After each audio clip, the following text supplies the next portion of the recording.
On croyait être sortis de l'auberge. Plusieurs pays poursuivaient même leur processus de déconfinement et réfléchissaient à un retour progressif de leurs citoyens sur les lieux de travail, les lieux d'études et de sociabilité. Mais c'est la désillusion. On assiste à un retour de flambée du virus. Y a-t-il eu relâchement dans l'adoption des gestes barrières? Le virus est-il plus rusé que les scientifiques? En tout cas, la planète est encore et toujours en alerte. En Côte d'Ivoire, les autorités de santé appellent à la vigilance. Bonjour et bienvenue. Vous êtes dans Ça fait l'actualité. Le directeur de la Générale de la Santé était récemment sur le plateau du JT de RTI 1 où il a encore appelé les populations au respect strict des gestes barrières. Je vous propose là maintenant d'écouter le professeur Mamadou Samba. La maladie n'est pas terminée. Et nous avons pris l'habitude de penser que cette maladie était terminée. Non, elle est là et elle circule dans nos communautés. Nous avons constaté de plus en plus également le relâchement de toutes les mesures barrières. Le port du masque devient anecdotique. Nous remarquons que nous nous serrons de plus en plus la main. Nous nous faisons des bises. Tout cela concourt à augmenter le nombre de cas en Côte d'Ivoire. Les gestes barrières, se laver les mains régulièrement, porter le masque dans les lieux publics, dans les transports en commun, éviter de se serrer la main et également aussi de se faire des accolades et les bises. Mais je voudrais, avant de terminer, dire au nom de M. le ministre de la Santé et de l'Hygiène publique, le docteur Eugène Akaouele, remercier et féliciter tous les acteurs de santé, qu'ils soient publics et privés, qui ont œuvré pour que nous contrôlions cette épidémie en Côte d'Ivoire. Alors, bonsoir, Monsieur le ministre. Bonsoir. Monsieur le ministre de la Santé et de l'Hygiène publique, docteur Eugène Akaouele, que nous recevons dans le cadre de cette émission. Ça fait l'actualité. Monsieur le ministre, première question. Pourquoi une telle résurgence de la pandémie de Covid-19 en Côte d'Ivoire? Bien, probablement parce qu'on n'a pas bien perçu le message du gouvernement. Souvenez-vous que dès le 23 décembre, après le dernier conseil du gouvernement de l'année, nous avions été instruits par son Excellence le Président de la République suite au rapport du comité de veille qui comprend nos experts en matière donc, de lutte contre la pandémie à Covid-19. Nous avions été instruits donc de lancer un message fort à la population et dire qu'avec l'approche des fêtes, la priorité doit être donnée par chacun de nous au respect des mesures barrières. Eh bien, ce que nous vivons ici est la preuve qu'il n'y a pas eu respect de ces mesures barrières, parce que je peux vous donner des chiffres. Entre le 20 décembre et le 28 décembre, nous avions enregistré à peu près 300 cas positifs, 286 cas. Et du 29 décembre au 10 janvier, nous avons multiplié le chiffre positif de cas positifs par 5. Nous étions à plus de 1500 cas. Cela veut dire que pendant les fêtes de Noël, et c'est pour ça qu'on avait lancé l'appel, et le 31 décembre, donc le nouvel an, cela veut dire que les populations ont tellement voulu fêter qu'ils ont enfreint aux règles élémentaires. Et cela s'explique particulièrement par le fait que nos enfants, en tout cas les vacanciers de façon générale qui sont arrivés, ont contribué du fait de leur présence dans les événements festifs. Mais là, ça m'amène à vous demander, Monsieur le ministre, les vacanciers, on sait qu'on fait des tests à l'entrée et à la sortie des différents pays depuis un moment.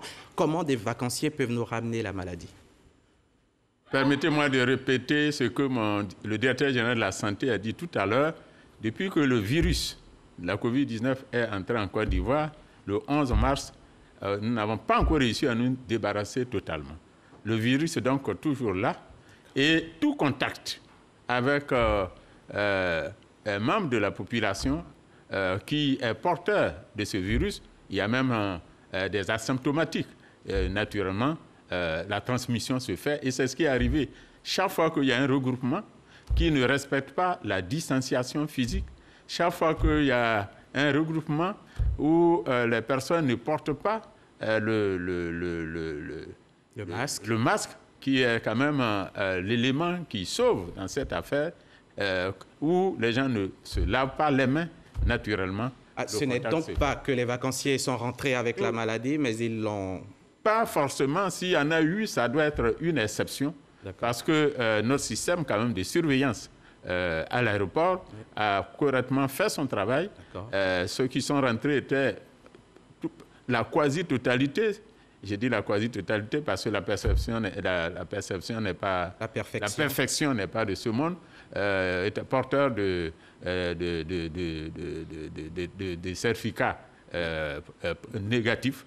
Donc, c'est à l'intérieur, c'est le regroupement, le rassemblement des personnes qui est à l'origine de la transmission. Monsieur le ministre, les rassemblements se poursuivent dans les véhicules de transport, on ne porte plus le masque, la distanciation n'est plus effective.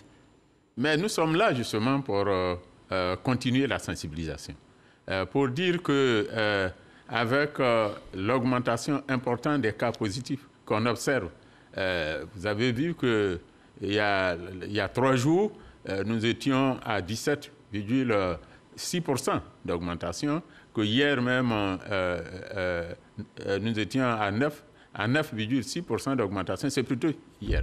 Et qu'aujourd'hui, je peux vous dire, nous sommes descendus à 6,5% d'augmentation. Donc, il y a lieu que les uns et les autres respectent les mesures de protection.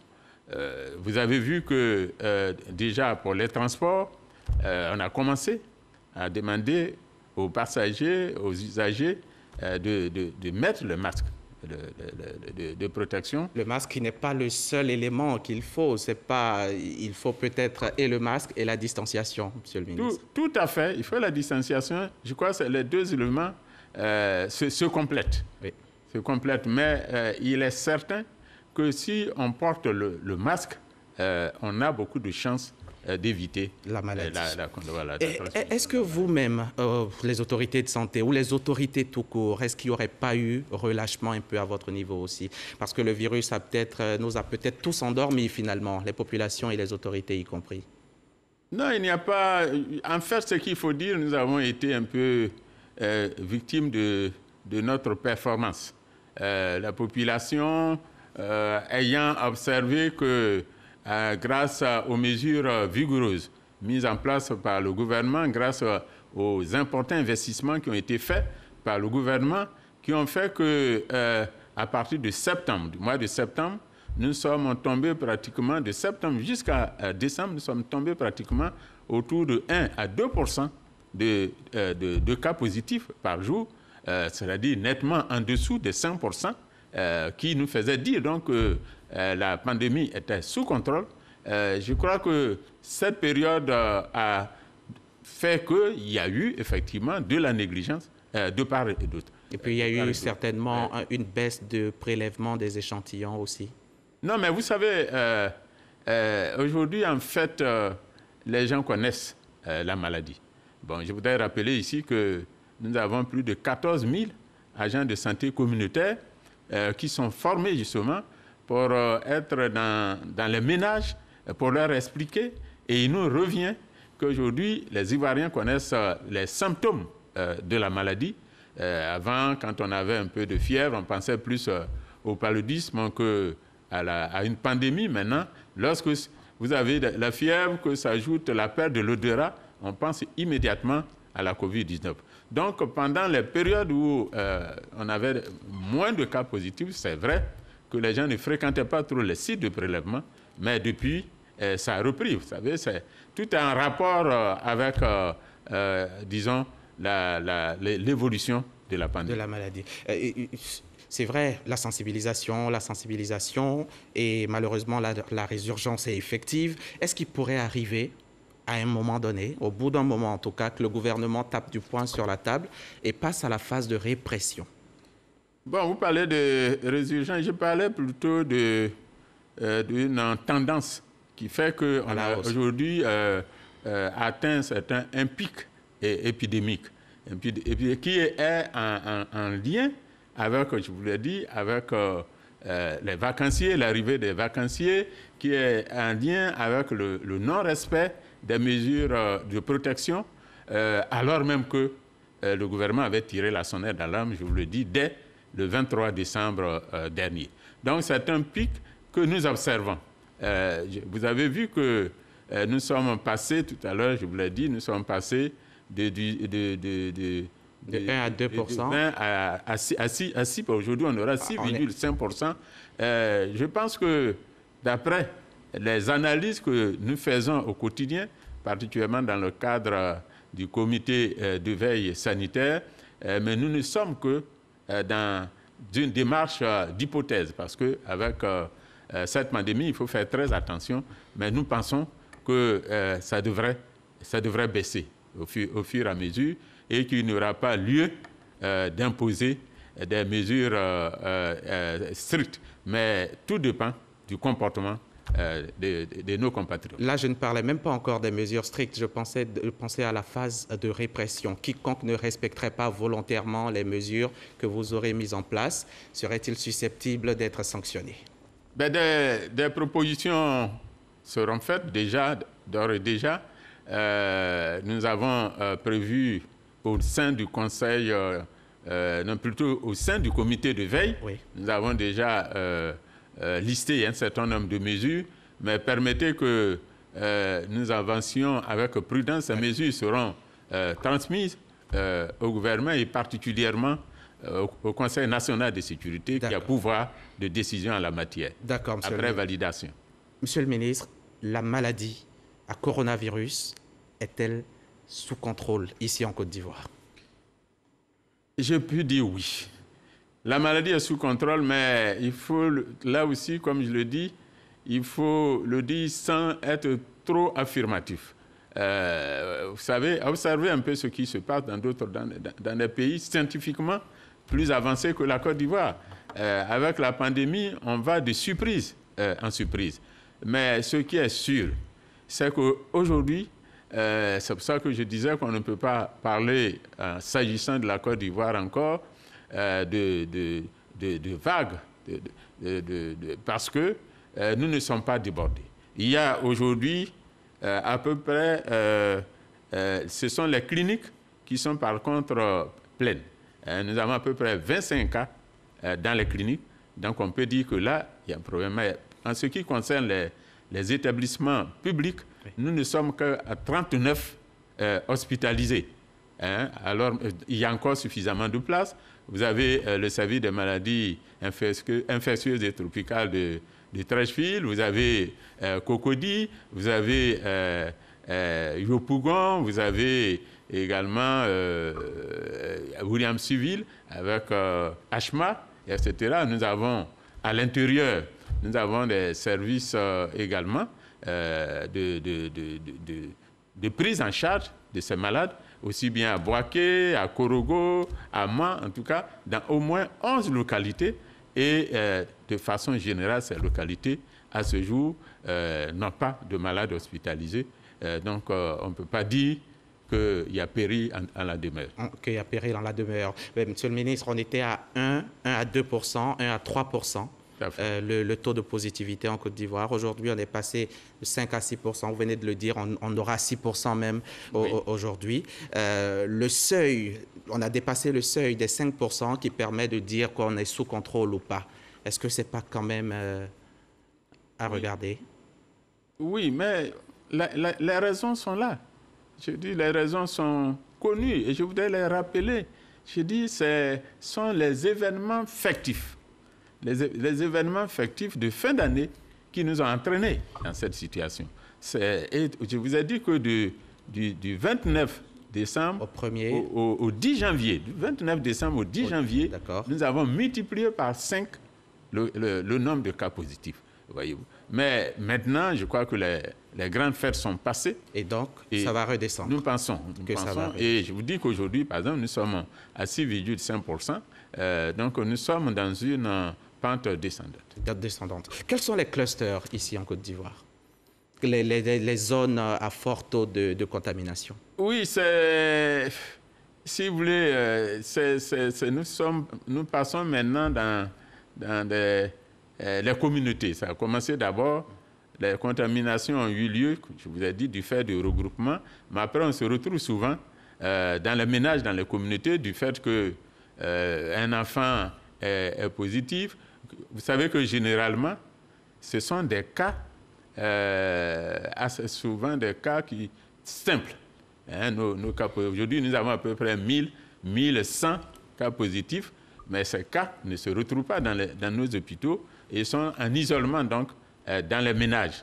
Et c'est là où, justement, on arrive finalement à voir ce que vous appelez le cluster. Il suffit que les gens se retrouvent. Mais au début, c'était souvent des voyageurs. On a vu avec des marins, par exemple, qui se retrouvaient, ou bien dans les mines, tout ça. Mais présentement, il s'agit souvent, surtout des cas de familles dans les ménages, avec des enfants contaminés, et puis ça passe aux parents. D'accord. Et maintenant, on parle de mutation du virus. On parle d'un nouveau variant du coronavirus. Est-ce qu'ici, en Côte d'Ivoire, le séquençage a-t-il été déjà fait pour savoir à quel type de virus on a affaire? Oui, le séquençage va être fait très bientôt.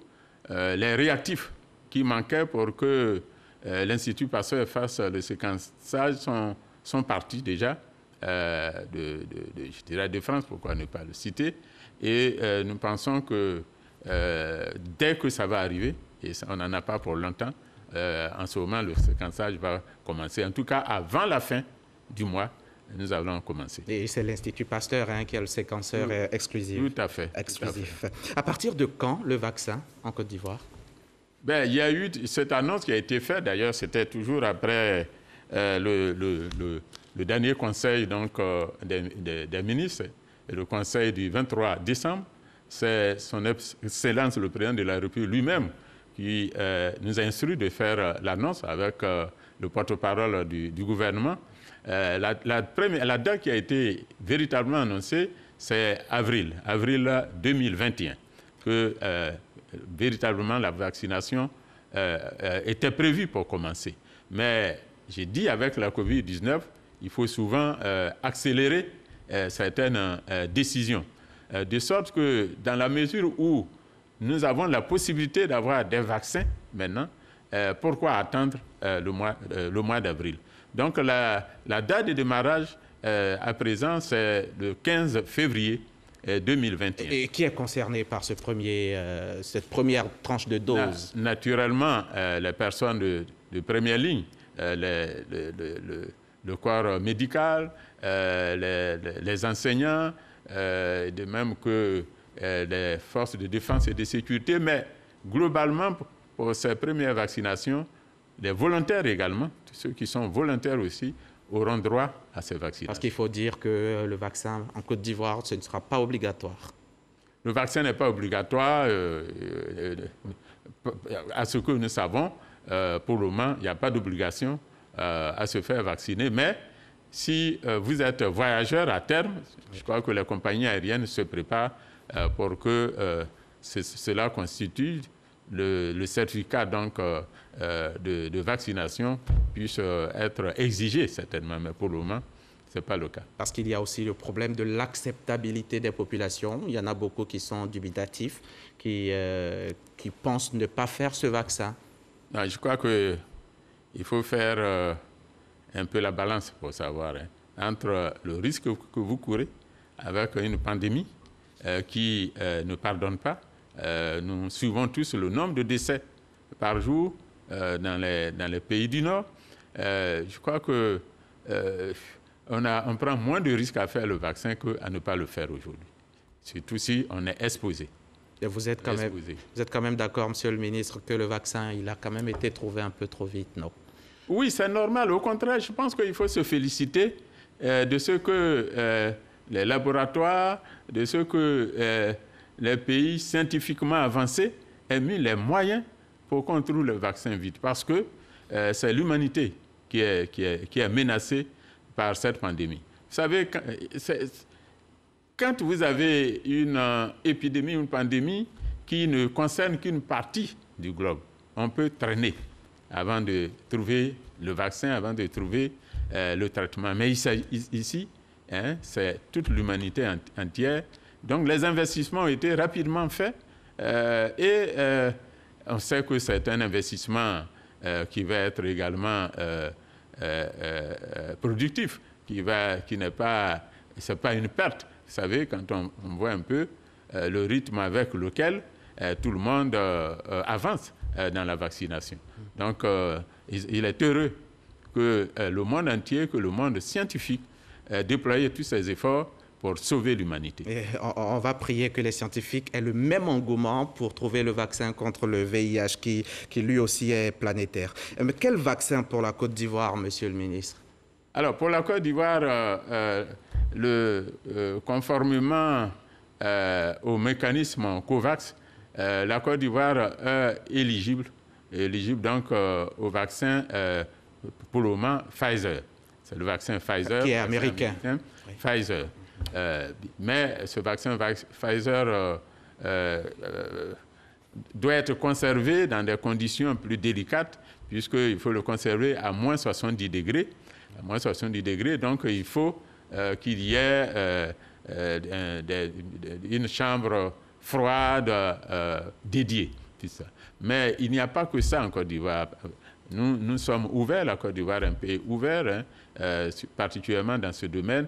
Donc il y aura Pfizer, mais il y aura également le vaccin AstraZeneca de l'Angleterre, mais également nous faisons des recherches du côté de la Chine, Sinopharm, et même le vaccin russe également. En somme, tout vaccin disponible aujourd'hui, parce qu'il faut voir que la demande est forte. La demande est forte. En ce qui concerne le vaccin Pfizer, nous bénéficions de la gratuité en tant que membre du mécanisme COVAX. Nous sommes à peu près 92 pays à en bénéficier. Et d'ailleurs, ce vaccin de Pfizer, nous pensons le recevoir plus tard fin janvier ou première semaine de février, en ce qui concerne les 100 000 ou les 200 000 doses. Voilà. Et les conditions de conservation, vous y avez déjà pensé à moins 70 Nous avons passé aujourd'hui même la commande des congélateurs pour en faire la conservation. Et ceux-là, pourquoi eux spécifiquement? Parce que y en a un, Pfizer, c'est un peu, on vous le donne gratuitement, et le Sinovac, le vaccin chinois, le vaccin russe aussi auquel vous pensez? Tout à fait.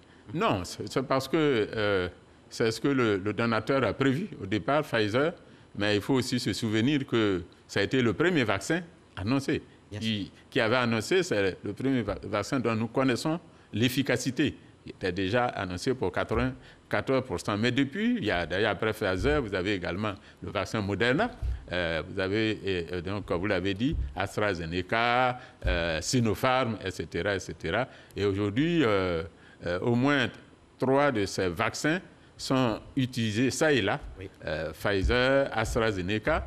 Le Ghana, voisin d'ailleurs, a passé commande AstraZeneca. AstraZeneca qui est anglo-suédois. Anglo-suédois.